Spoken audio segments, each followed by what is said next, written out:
एक आदमी बहुत थका होने के कारण कुछ मिनट ज्यादा सो गया। सोच भी नहीं सकता था कि जब वह नींद से जागा तो उसने टीवी पर एक अतिरिक्त आपातकालीन सूचना देखी। इससे पहले कि वह समझ पाता कि क्या हो रहा है, बाहर से भयानक चीखों की आवाजें आने लगी।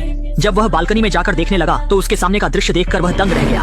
तभी निक ने देखा कि एक सैन्य हेलीकॉप्टर उसके सिर के ऊपर से तेजी से गुजरा और सीधा पास की इमारत से टकरा गया। ये देखकर निक के होश उड़ गए और वह डर के मारे कांपने लगा। उसी समय नीचे से फिर जोरदार चीखने की आवाज आई। निक ने सावधानी से सिर बाहर निकाला तो देखा कि सभी लोग घबराकर भाग रहे थे और उसकी गर्लफ्रेंड भी उसी भीड़ में थी। वह अपनी गर्लफ्रेंड से वजह पूछना ही चाहता था कि अगले ही पल उसकी गर्लफ्रेंड ने एक और शख्स के साथ मिलकर एक बूढ़े आदमी को गिरा लिया और दोनों उस पर टूट पड़े। यह दृश्य देखकर निक डर और हैरान हो गया। उसे समझ नहीं आ रहा था कि आखिर हो क्या रहा है। इसी बीच बेकाबू होते हुए जहाजों की संख्या भी बढ़ती जा रही थी। डर के मारे उसने जैसे तैसे खुद को कमरे में छिपाया ही था कि तभी उसका पड़ोसी घबराया हुआ अंदर घुस आया और बोला कि उसकी पत्नी अचानक पागल हो गई है और उस पर हमला कर दिया है। वह निक से शरण मांग रहा था, लेकिन निक कुछ समझ पाता इससे पहले ही पड़ोसी अपना सिर पकड़कर बाथरूम में अपनी चोट देखने चला गया। कुछ गड़बड़ महसूस करते हुए निक ने तुरंत पास से एक छोटी चाकू अपनी सुरक्षा के लिए उठा ली। इसी समय टीवी पर एक और आपातकालीन समाचार आया जिसमें बताया गया कि शहर में ज़ॉम्बी वायरस फैल गया है, जिससे संक्रमित लोग खून के प्यासे हिंसक ज़ॉम्बी में बदल रहे हैं।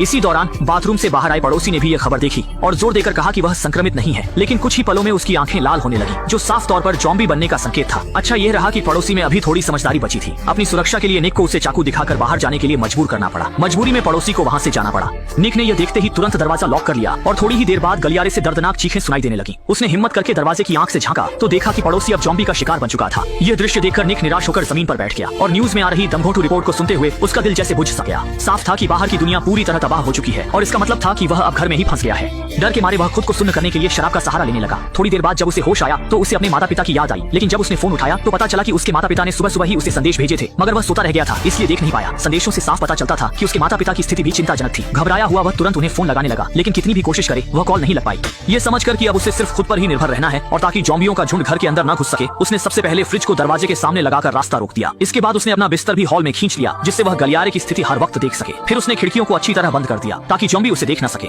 लेकिन इसके बावजूद दरवाजे पर समय समय पर कोई दस्तक देता रहता था। वह सांस रोककर बिल्कुल भी आवाज नहीं करता था क्योंकि उसे यकीन नहीं था कि बाहर इंसान है या ज़ॉम्बी। लेकिन उसी रात बाथरूम से अचानक कोई हलचल की आवाज आई। निक को तुरंत अनहोनी का एहसास हुआ और पास में रखा बेसबॉल बैट उठाकर धीरे धीरे नजदीक गया।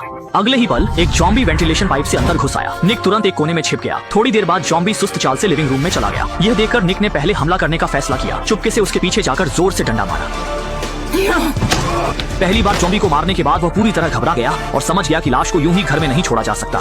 संभलने के बाद उसने शव को उठाकर नीचे फेंक दिया।